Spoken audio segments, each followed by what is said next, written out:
के सामने रखूंगा। मेरा टॉपिक है उत्सव। उत्सव मतलब ही है उत्साह। जहाँ उत्साह है, वहीं उत्सव हो सकता है। जितना ज्यादा उत्साह होगा, उत्सव उतने ही अच्छे से मना सकते हैं। उत्सव शब्द में जो उत है, मतलब ऊपर उठना। और जीव जब ऊपर उठता है, तो आनंद की प्राप्ति होती है। उत्सव भगवान का होता है। उत्सव में 6 बातें सबसे ज्यादा इम्पोर्टेंट है। सबसे पहली बात है निश्चय। हमें सबसे पहले यह निश्चय करना है कि हम इस उत्सव को करेंगे। निश्चय दृढ़ता का सूचक है। उत्सव को जीवन में भगवान लेकर आते हैं, तो हमें दृढ़ता निश्चय करना है कि हम इस उत्सव को मनाएंगे। दूसरी चीज है उत्साह। जब हम निश्चय कर लें, तो फिर हमारे अंदर उत्साह होना चाहिए। निश्चय करने के बाद ढीले ना पड़े, बल्कि उत्साह में तैयारी करें। उस समय ये फर्क नहीं पड़ना चाहिए कि आपके साथ कौन है और कौन नहीं है। और ये उत्साह मैंने सबसे ज्यादा कहीं देखा है, तो अपने राधा रमन परिवार में। जब राधा रमन परिवार में फूलों की होली, गौर पूर्णिमा, झूलन उत्सव, जन्माष्टमी, राधा अष्टमी, शरद पूर्णिमा का उत्सव होता है तब। इसके अलावा घर पर जब राधा कुंज बिहारी जी का बर्थडे हो, या फिर प्रभु जी की कोई कथा हो, आयोजन होता है। तीसरी चीज उसके बाद जो आती है, वह है कर्म। निश्चय करने का के बाद, उत्साहित होने के बाद, हमें कर्म करना चाहिए। उत्सव के लिए हमको करना क्या है, क्या क्या तैयारियां करनी है, कैसे हमको बेस्ट करना है, उसकी तैयारी में लग जाते हैं। उत्सव के कई दिन पहले से पूरा राधा रमन परिवार उत्सव की तैयारी में लग जाता है।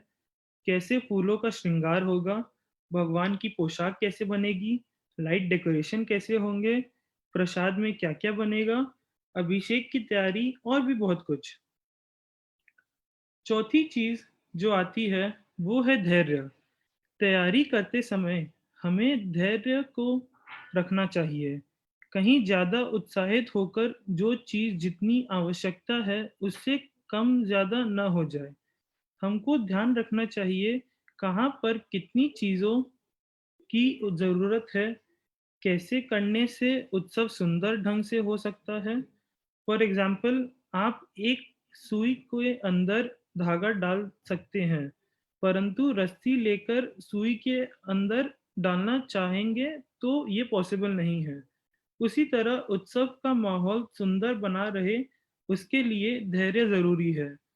पांचवी जो चीज है, वो है जो लोग हमको इन सब चीजों से अलग करके दूसरी चीजों में खींचने का प्रयास करते हैं, उनका संग छोड़ देना चाहिए। और उनका संग छोड़कर हमको ऐसे लोगों का संग करना चाहिए जो उत्साह से इस उत्सव को मनाने में हमारा साथ दें। तो छठी चीज के है उनका संग, जो दृढ़ता से उत्सव में हम हमें साथ दे। तो यह 6 चीजें बहुत इम्पोर्टेंट है उत्सव के लिए। निश्चय, उत्साह, कर्म, धैर्य, नॉन डिवोटी का संग, त्याग कर, और छठवा डिवोटी का संग।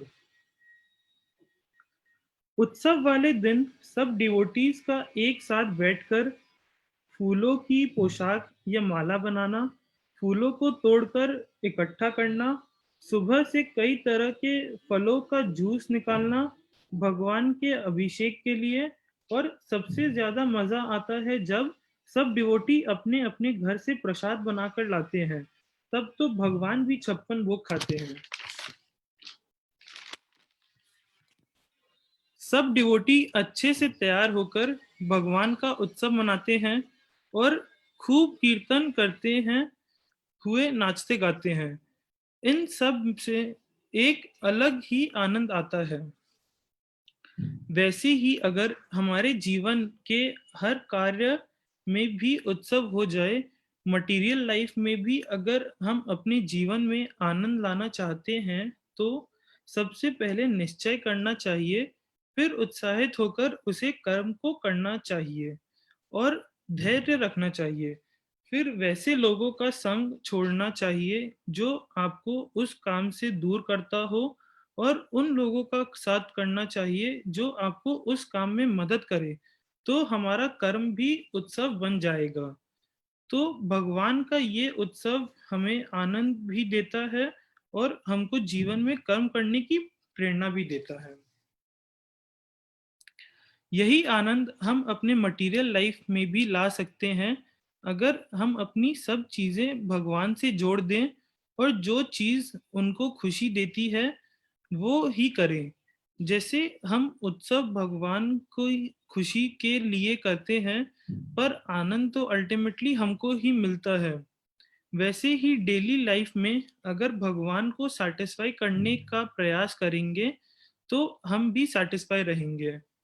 हमारे जीवन में भी बहुत फेस्टिवल्स आते हैं, उसमें भी हम बहुत तैयारियां करते हैं, लेकिन फेस्टिवल खत्म होने तक हमको थकान होने लगती है, क्योंकि वो सब हमको एक ड्यूटी लगती है। उसमें जो उत्साह होता है वो भी टेम्पररी होता है।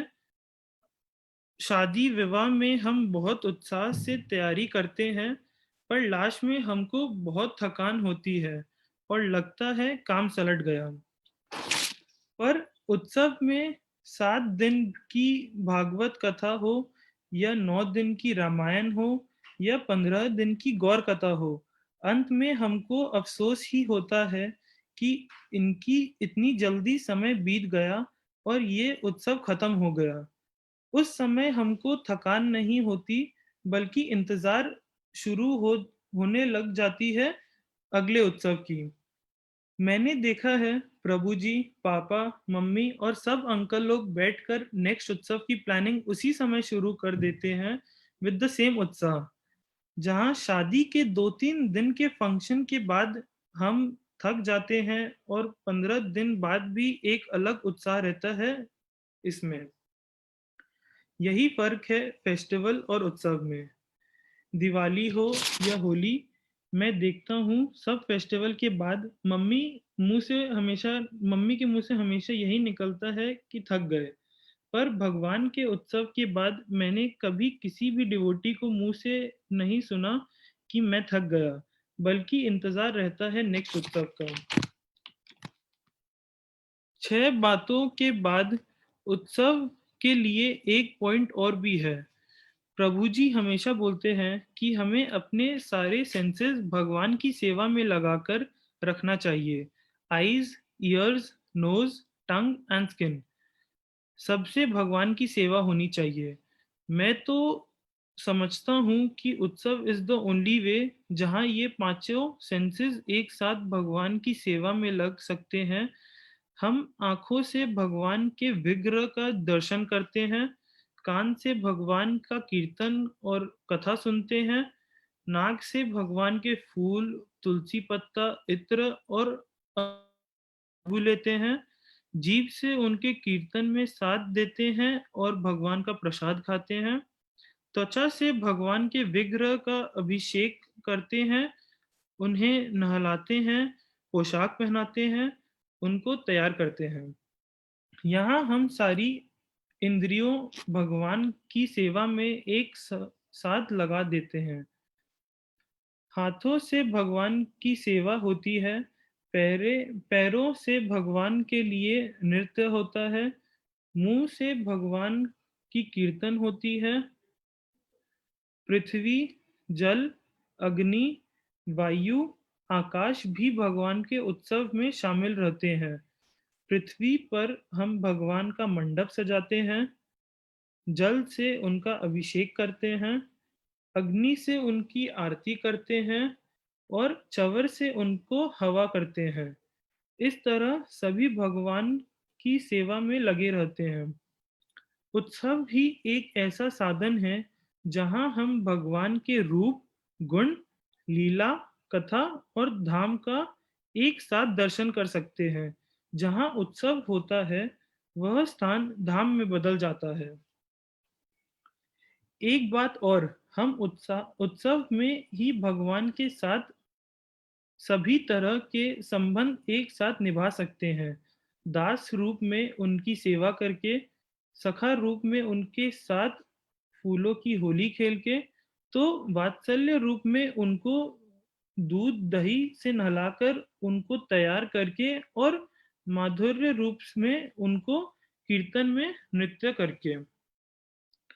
प्रभु जी बोलते हैं कि संतों का संग और वैष्णवों की सेवा करने से कोटि-कोटि तीर्थों का फल मिलता है, जो हमें आसानी से उत्सव में प्राप्त हो जाता है। किसी भी तरह के यज्ञ, योग, जप, तप, तीर्थ, व्रत से हमें भगवान का प्रेम नहीं मिल सकता, जो हमें संत सेवा, संतों का झूठा खाकर, वैष्णवों के संग से और भगवान के महाप्रसाद से मिल सकता है। कलयुग में इस मटेरियल वर्ल्ड से निकलने के लिए भी चैतन्य महाप्रभु ने दो ही मेन रूल बताए हैं। एक हरि नाम संकीर्तन और दूसरा कृष्ण कथा। संकीर्तन का मतलब ही है सब डिवोटी एक साथ कीर्तन करें और भगवान की कथा करें। यह सिर्फ और सिर्फ उत्सव में ही पॉसिबल है। अब अंत में एक एग्जाम्पल के साथ मैं अपनी बात को खत्म करूंगा। मैंने देखा है, मजदूर जब एक ट्यूबवेल बैठाते हैं तो जमीन को खोदकर पंप अंदर बैठाने के समय खूब जोर जोर से आवाज करते हैं, जैसे जोर लगाकर हैशा, दम लगाकर हैशा। ऐसा करने से वे अपने जोश को बढ़ाते हैं और उनकी ताकत कई गुना ज्यादा बढ़ जाती है, और वो आसानी से पंप को जमीन के अंदर तक गाड़ देते हैं। हमारा उत्सव भी कुछ ऐसा ही काम करता है। उत्सव हम भक्तों के हृदय में जा जोश का काम करता है, जिसके द्वारा भक्ति हमारे हृदय में अंदर तक बैठ जाती है, और इस भक्ति बहुत आसानी से कर सकते हैं। थैंक यू प्रभु जी एंड माता जी। Sorry for any mistake. Hare Krishna.